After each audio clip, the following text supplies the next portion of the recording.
This is the story about Mikhail Gorbachev, the last leader of the Soviet Union and one of the most consequential figures of the 20th century. He's known as the man who ended the Cold War, but he's also known as the man who led to the collapse of the Soviet Union. He passed away this week at the age of 91, suffering from a long illness, and as tributes pour in from around the world, let's revisit his remarkable story and look at the legacy he's leaving behind. Born in 1931 to a family of poor peasants of Russian and Ukrainian heritage, he grew up under the rule of Joseph Stalin. As a teenager, he worked at a state farm and drove a combine harvester, and at the age of 19 he helped his father harvest a record crop and won the Order of the Red Banner of Labor Award, an award granted for great service to the society. He then went on to study law at the Moscow State University, where he was accepted without even having to sit for an exam. 2 years later, at the age of 21, he joined the Communist Party and therefore started his political career.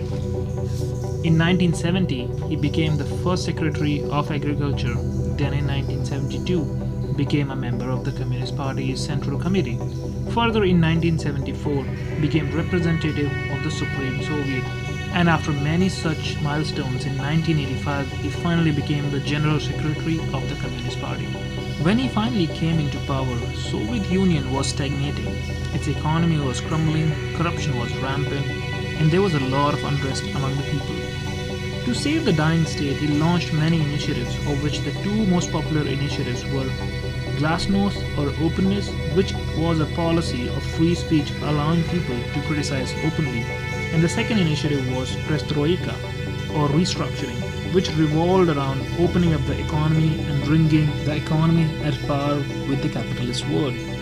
These policies did modernize the Soviet Union, but it also strengthened the nationalistic movement that was growing up in the Soviet Union, and therefore began the course of the destruction of Soviet Union.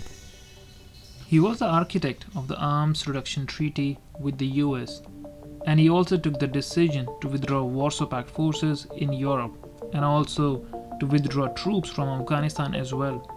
All these policies, although quite popular in the West, made him look weak to the people of the Soviet Union, which ultimately led to a failed military coup in 1991 to overthrow him from the power.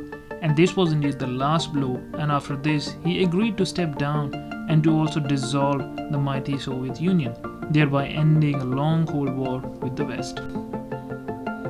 In his last days, he withdrew from the public life and mostly wrote books, paving the way to the modern leader whose ideologies are exactly opposite to that of Gorbachev and who is going to great lengths to restore the old Soviet might.